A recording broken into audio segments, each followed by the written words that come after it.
사랑하는 영락교회 지체들에게 주 안에서 평화 인사를 전합니다. 오늘은 2022년 4월 26일 화요일입니다. 오늘의 묵상 본문은 여호수아 7장 1절로 13절까지의 말씀입니다. 오늘 본문 말씀 7장 1절부터의 말씀은 이렇게 시작합니다.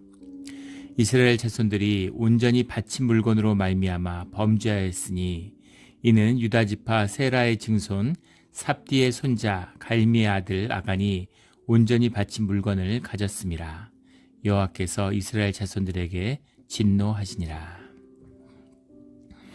지금 여리고성을 정복한 이야기가 6장에 나왔는데 여기서 온전히 바친 물건이라는 게 이제 바헤렘이라는 말입니다. 주님께 드려진 물건이다 이런 말이죠. 주님께 드렸다라고 하는 것이 무슨 수학의 의미가 아니라 이 여리고성이 대한 범죄, 이 가나안에 대한 범죄에 대한 징벌의 의미가 있어요. 그것을 이 이스라엘과는 구별된다, 구분짓는다라는 뜻이 이 안에 있습니다. 그런데 이것을 구분하지 않았다라고 하는 이야기는 이 가나안의 죄가 그것을 이스라엘 안에 두었다. 그러니까 이스라엘도 구별되지 않는다라는 것이죠. 하나님의 임재라고 하는 것은 징계와 심판의 의미가 들어 있습니다.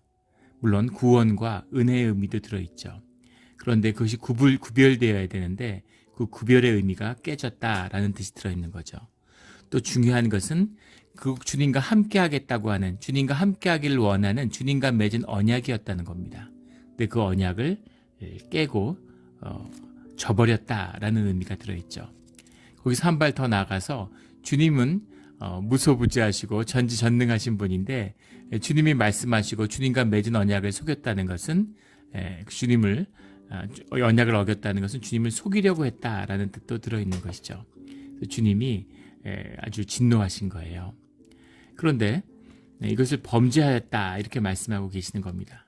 그래서 범죄하였다라는 게 마알이라는 말인데 이 마알이라고 하는 말이 하나님께 지은 범죄, 하나님께 죄를 지었을 때 쓰는 표현이죠. 주님이 진노하신 거예요. 그런데 보통 이 성경에 보면 성경에서 족보가 굉장히 중요하죠.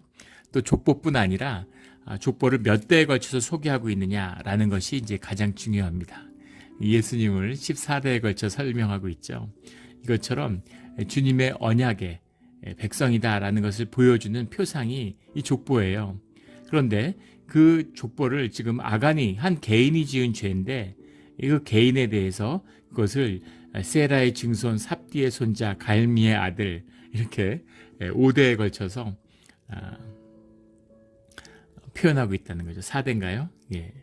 왜 이렇게까지 그 가족과 또 지파와 이것을 다 언급하고 계시는 것일까라는 것은 바로 이렇게 주님의 구속된 주님 안에서의 믿음의 공동체, 언약의 공동체 안에서는 개인이라는 것이 없다는 것입니다. 우리의 몸을 생각하면 되겠죠. 예, 난 손이 범죄한 것이지 내가 범죄한 게 아니야. 이런 거 용납되지 않죠. 받아들여지지 않습니다. 발이 범죄한 것이 남을 걷어차 놓고서 발이 범죄한 것이지 내가 한 게 아니다. 그렇지 않죠. 그것처럼 공동체이기 때문에 교회 마찬가지잖아요. 주님의 지체이기 때문에 한 몸이기 때문에 지체의 죄가 공동체의 죄가 되는 것이죠. 주님이 이스라엘 자손들에게 왜 아간이 범죄했는데 우리들한테 진노하세요? 이럴 수 없는 것이죠. 그래서 아간이 지은 죄가 이스라엘 자손들의 죄가 되는 것입니다. 반대도 되겠죠. 예. 여호수아가 받는 은혜가 공동체 은혜의 은혜가 되는 것이에요. 예. 중보죠. 새벽 기도하는 사람의 기도가 공동체 모두의 유익이 되는 것입니다. 이것이 공동체의 비밀이죠. 아간이 죄를 지음으로 주님이 진노하셨다는 겁니다. 2절에 여호수아가 여리고에서 사람을 베델 동쪽 벳 아웬 곁에 있는 아이로 보내며 그들에게 말하여 이르되 올라가서 그 땅을 정탐하라. 여리고에 의해서 두 번째 아이성 정복을 위한 이제 전쟁이 시작되는 것이죠.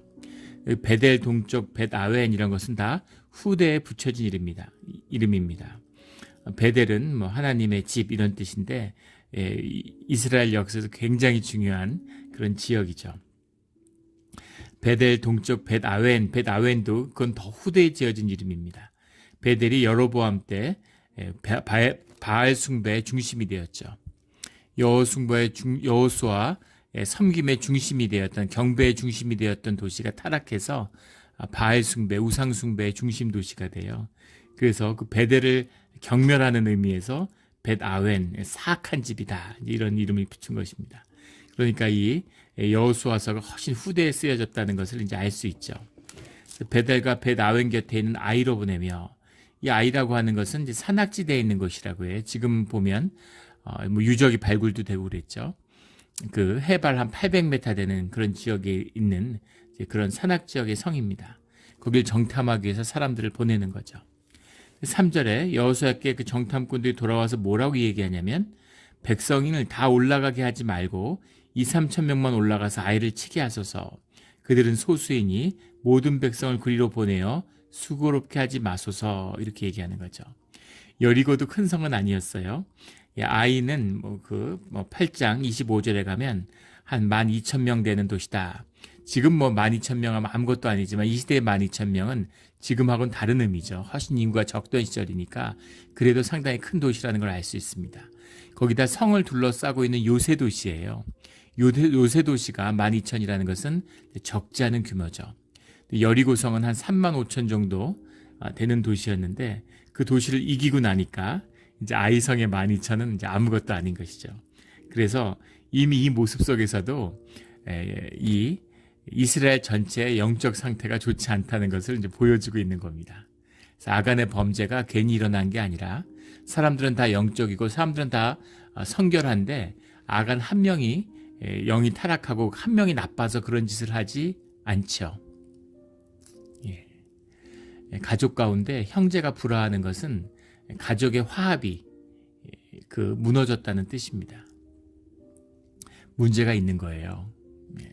그것처럼 이미 이스라엘이 영적으로 어두워졌다는 것을 보여주고 있는 거죠. 교만해진 것이죠. 오만해진 겁니다.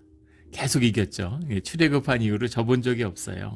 그리고 전쟁을 해서 죽은 사람이 없습니다. 그렇다 보니까 이제 자신감이 있고 전쟁이 만만하게 느껴지는 거죠.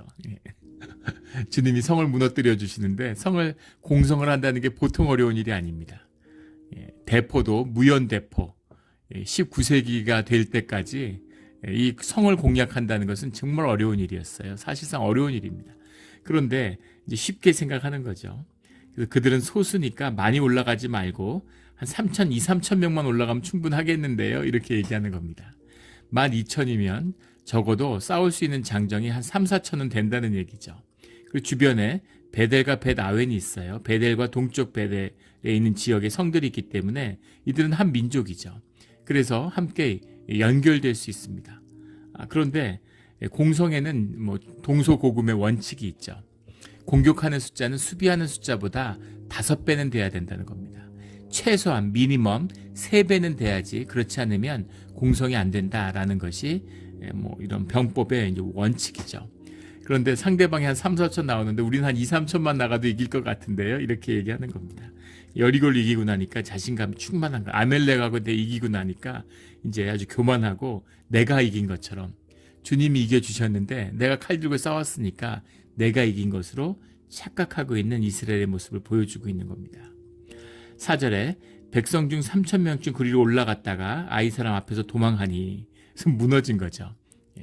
이미 영적으로 졌기 때문에 영적으로 지고 육적으로 지는 겁니다. 전쟁도 마찬가지고 스포츠, 게임 다 마찬가지죠. 싸우기 전에 아는 것이죠.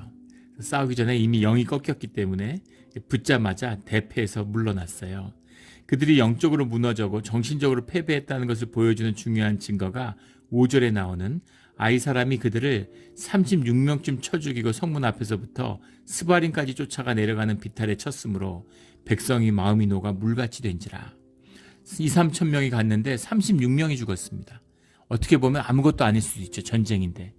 그런데 30여 명이 죽으니까 비탈길에서 도망쳐 내려오는 거죠.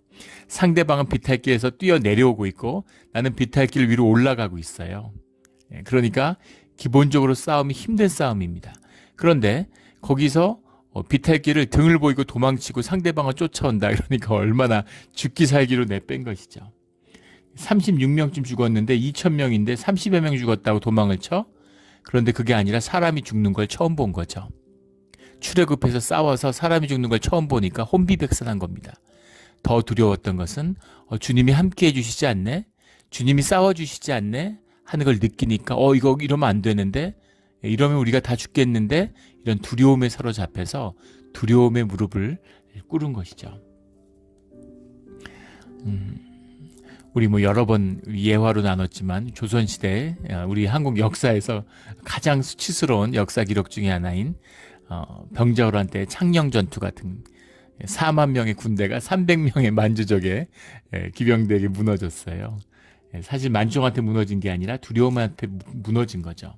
그것처럼 일단 사람이 몇십 명 죽고 순조롭게 일이 풀리지 않으니까 기가 꺾여서 도망왔는데 완전히 마음이 녹아서 물같이 되었다, 이렇게 쓰고 있는 겁니다. 완벽한 패배를 한 것이죠. 6절에 여호수아가 옷을 찢고 이스라엘 장로들과 함께 여호와의 그 앞에서 땅에 엎드려 머리에 티끌을 뒤집어 쓰고 저물도록 있다가 그 비통함을 가지고 주님 앞에 나갔다는 겁니다. 주님 앞에 나간 것이 아니라 여호와의 궤 앞에서 주님의 임재를 바라는 거죠. 임재가 사라졌구나 하는 걸 느낀 겁니다. 옷을 찢어요.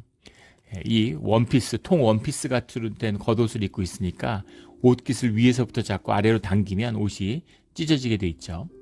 옷을 찢는 것은 깊은 슬픔의 상징입니다.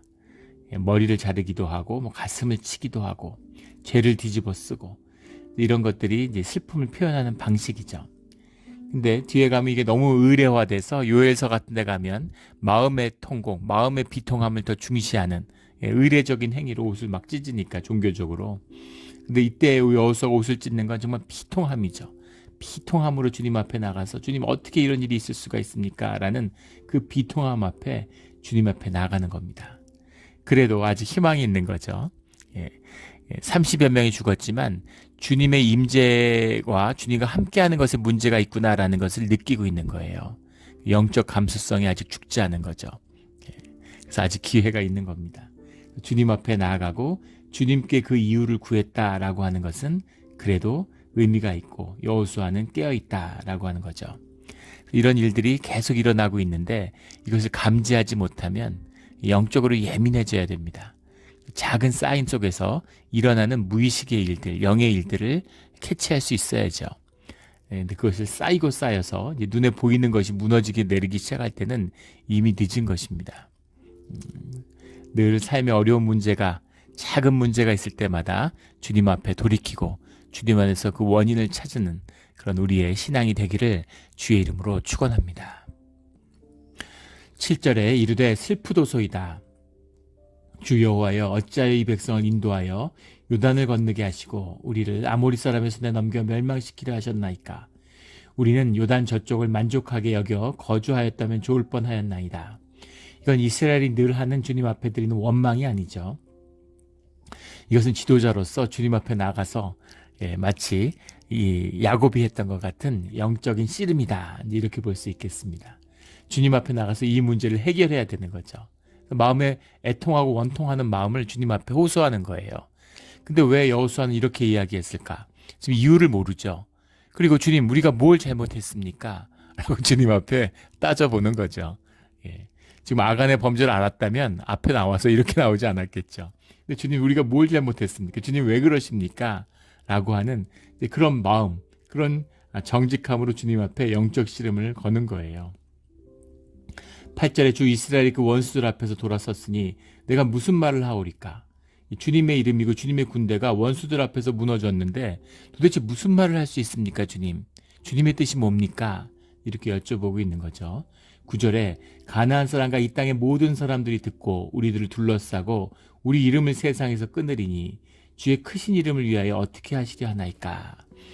주님의 이름, 우리가 지고 우리가 망신을 당한 게 문제가 아니라 우리가 주님의 이름을 걸고 나갔는데 주님의 이름을 어떻게 합니까? 주님의 이름이 손상되고 주님의 이름을 위해서 어떻게 하시려고 이러십니까? 이렇게 이야기하는 거죠. 이것이 그냥 둘러대는 말이 아니라 여호수아의 진심이라는 겁니다. 이게 중요한 것이죠. 주님의 이름을 소중하게 여기는 거예요. 저도 목회자로서 그런 기도를 주님께 드립니다. 세상에 어떤 일을 경험하고 어떤 일이 있어도 주님의 이름을 더럽히지 않게 해달라고, 그 일만큼은 없게 해달라, 이런 기도를 드려요. 그것이 이제 예배자의 마음이죠. 주님의 이름을 높이는 것입니다. 주님의 이름을 위하여 어떻게 하시려고 하십니까? 라고 주님께 그 진심을 토로하고 그 진심을 주님이 만나주시는 거죠. 10절에 여호와께서 여호수아에게 이르시되, 주님의 음성이 임했다는 것은 주님의 임재가 함께한다는 뜻이죠.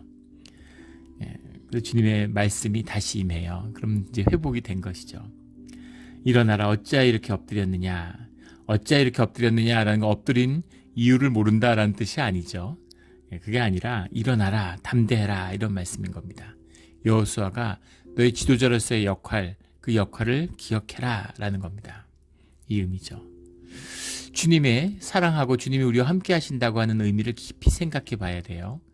주님이 우리를 사랑하시고 우리의 죄를 용서해 주시죠. 얘를 용서해 주신다는 의미가 여러 가지 뜻이 있는데, 우리가 계속 죄를 짓고 육신의 뜻을 따라 살지만 주님의 주권적인 사랑이니까 주님이 우리를 떠나지 않으셔. 주님이 우리를 사랑하시고 주님의 주권적인 사랑으로 우리를 구속하신 게 맞죠. 그러나 주님이 우리를 인도하시는 뜻이 우리가 죄와 육신과 돈을 사랑하는 그런 삶의 자리에 사는 것을 용납하고 그 삶을 그냥 살게 하신다는 뜻이 아닙니다. 우리의 삶을 끌어내서 우리를 성화시키고 주님의 뜻으로 이끌어 가신다고 하는 그런 주님의 주권이죠. 또 하나 중요한 것은 언약의 문제예요. 부부간의 관계를 생각해 보세요. 와이프가 나를 사랑하니까 내가 뭘 해도 와이프는 나를 용납하고 나를 받아줘. 그래서 이제 바람을 핀다. 다른 얘기죠. 예, 그건 언약을 깨는 거예요. 부부관계를 깨는 것입니다. 그래서 이 아말이라는 말 그대로 죄를 짓고 실수할 수 있죠. 내가 술 마시고 음주운전했다고 와이프가 날 버리지는 않겠죠. 그런데 바람을 핀다는 건 다른 얘기입니다. 그것처럼 주님과 함께하는 주님의 언약을 어긴다고 하는 것, 언약을 깬다는 것은 전혀 다른 의미죠. 그 책임 가운데 사실은 여호수아도 자유롭지 않아요. 그러나 여호수아의 마음과 여호수아의 중보를 통해서 그 죄에서 돌이키게 되는 것이죠. 물론 더 크게 보면 그 모든 것은 주님의 은혜입니다. 하지만 그 은혜를 받고 그 은혜를 구하는 여호수아의 고백이 있어야 하는 것이죠. 이것이 공동체와 우리 신앙의 비밀입니다. 주님의 음성이 임했어요. 일어나라. 어찌하여 이렇게 엎드렸느냐. 일어나라 라고 하는 것은 이제 담대하게 지도자의 일을 행해라. 그 기도 끌고 밤 늦게까지 금식하고 기도하고 날이 새도록 그렇게 주님 앞에 비통함을 간구한 그 음성을 주님이 들으셨다는 것이죠. 11절에 이스라엘이 범죄하여 내가 그들에게 명령한 나의 언약을 어겼으며 그들이 온전히 바친 물건을 가져가고 도둑질하고 속이고 그것을 그들의 물건들 가운데 두었느니라. 그래서 이 주님의 임재가 떠난, 그리고 아이 족속에게 패배한 이유를 주님이 말씀해 주고 계시는 거죠. 범죄하여 어겼으며 도둑질하며 속이고, 범죄하였을 뿐만 아니라 어겼을 뿐만 아니라, 이게 더 정확한 해석입니다. 범죄하였고 어겼고 주님을 향한 범죄고 언약을 어긴 것이고, 그리고 그것은 도둑질한 것이고 또 나아가서 속였다라는 거죠. 그래서 이것은 아주 중대한 범죄고 주님을 분노하게 한 그런 범죄라는 겁니다. 12절에 그러므로 이스라엘 자손들이 그들의 원수 앞에 능히 맞서지 못하고 그 앞에 돌아섰나니 이는 그들도 온전히 바친 것이 됨이라. 굉장히 중요한 말씀이죠. 그들도 온전히 바친 것이 됨이라 라는 말은 바로 주님 앞에 진멸하는, 주님께 드려진 여리고의 범죄함, 여리고의 죄가 로부터 구별돼야 되는데, 가나안을 징계할 때 가나안의 죄로부터 이스라엘은 구별돼야 되는데 그 구별이 없어졌다. 그래서 아이를 치면 그러면 이스라엘도 치게 되는 것이죠. 그냥 내버려 두셨다는 겁니다. 굉장히 중요한 맥락을 봐야 되죠. 주님이 내 말 안 들어 너희들, 그리고 이스라엘을 치시거나 이스라엘을 공격하신 게 아니라는 거예요. 주님의 임재가 함께할 때 이스라엘의 백성이 여리고에 승리한 것처럼 아이에서 승리할 수 있는 겁니다. 그런데 주님의 임재를 거두니까, 그러니까 아이의 상대가 안 되는 거죠. 그 의미예요. 이 가나안의 죄 가운데 모두가 묶여 있습니다. 여리고의 죄에서 구별되지 못하는 너희들이 어떻게 아이를 이길 수 있겠느냐, 이런 말씀인 거죠. 13절에 너는 일어나서 백성을 거룩하게 하여 이르기를. 백성을 거룩하게 한다는 것은 죄에서 구별된다라는 얘기죠. 거룩하게 구별하여, 거룩하게 구별되기 위한 행위가 몸을 씻고 옷을 빠는 것이었죠. 그런데 그것이 거룩해지는 것은 주님 앞에서 마음을 주님께 돌리고 주님이 그 마음을 받아주시는 것입니다. 이 거룩함의 비밀입니다. 거기서 주님만 빠지면 그러면 이것이 종교의 행위가 되는 거예요. 옷을 아무리 빨고 성직자다, 눈을 반짝반짝 빛나는 하얀 옷을 입고 관을 쓰고 무슨 의미가 있습니까? 무슨 짓을 해도 거룩해지지 않죠. 그래서 이 죄 가운데, 세상 가운데 구별된 백성이다. 이것이 백성을 거룩하게 하여 이르기를 너희는 내일을 위하여 스스로 거룩하게 하라. 거룩함이죠. 거룩함이 있어야 주님의 임재와 함께 한다는 비밀이에요. 우리가 주일 말씀에도 나누었지만 우리가 죄를 떠나지 못합니다. 우리의 마음 깊은 곳에 죄를 좋아하는, 죄를 기뻐하고 죄를 즐기는 마음이 있어요. 그 죄를 떠나서 살 수 있는 것은 십자가의 선물로 우리에게 주어진 성령의 은혜밖에 없습니다. 성령의 은혜가 없으면 절대 죄를 떠나 살지 못하고 거룩하게 살지 못해요. 주님의 임재로 인한 기쁨과 축복을 누릴 수 없다라는 것이 우리 존재의 진실이다라는 것을 만나게 되는 것이죠. 너희는 내일을 위하여 스스로 거룩하게 하라. 이스라엘 하나님 여호와의 말씀에 이스라엘아 너희 가운데서 온전히 바친 물건이 있나니 너희는 그 온전히 바친 물건을 너희 가운데서 제하기까지는 내 원수들 앞에 등이 맞서지 못하리라. 그래서 우리의 죄의 문제를 해결하지 않으면 그러면 우리 삶의 문제가 풀리지 않는다라는 것을 주님이 말씀하고 계시는 거죠. 우리의 삶의 문제가 새로운 삶의 반전을 만나기 위해서는 주님의 임재가 회복돼야 됩니다. 주님과 함께 해야 돼요. 근데 주님이 우리의 죄를 먹고 마시는 자리에서 함께 죄를 먹고 마실 수는 없다는 것이죠. 그래서 우리 안에 거룩함이, 물론 거룩하게 하시는 이는 주님이시지만 거룩하고자 하는 우리의 구별된 마음, 언약을 붙들고자 하는 우리의 진실한 마음이 있어야 하는 것이죠. 사실 이런 말을 하는 것조차 부끄러울 만큼 우리의 죄된 자리입니다. 하지만 주님은 정말 은혜와 사랑이 풍성하신 분이죠. 우리에게 또다시 기회를 주시는 거예요. 우리 주님 앞에서 이 은혜를 붙들고 다시 한번 말씀으로 주님한테 회복되는 삶이 시작되는 오늘 이 순간, 이때가 되기를 주의 이름으로 축원합니다. 아멘. 함께 기도드리겠습니다. 하나님 아버지 감사합니다. 우리 늘 죄를 먹고 마시며 죄를 짓고 살아가고 있습니다. 주님 우리와 함께 하시는데 우리는 육신을 입고 육성에 묶여 살아가는, 또 그것을 좋아하는 내 자신의 모습을 보고 정말 좌절할 때가 있습니다. 하지만 주님, 늘 주님이 은혜와 사랑으로 우리에게 다시 한번 기회를 주시는 것에 감사를 드립니다. 감히 주님 우리를 떠나시라고 말씀드리고 싶지만 그렇게 말하고 싶지 않고 주님과 함께하고 싶은, 십자가와 함께하고 싶은 또 우리의 마음의 진실도 있음을 주님이 아십니다. 주님, 다시 한번 기회를 주시고 우리를 속량하여 주신 십자가의 보혈을 헛되지 않는 그런 삶의 길로 우리를 이끌어 주시옵소서. 거룩하게 되기를 원합니다. 죄와 구별되기를 원합니다. 주님 안에서 성화되기를 원합니다. 새로운 삶이 길이 열리기를 원합니다. 삶의 반전을 만나기를 원합니다. 새로운 삶에 소망이 생겨나기를 원합니다. 주님 함께하여 주시옵소서. 감사드리며 예수 그리스도 이름으로 기도드렸습니다. 아멘.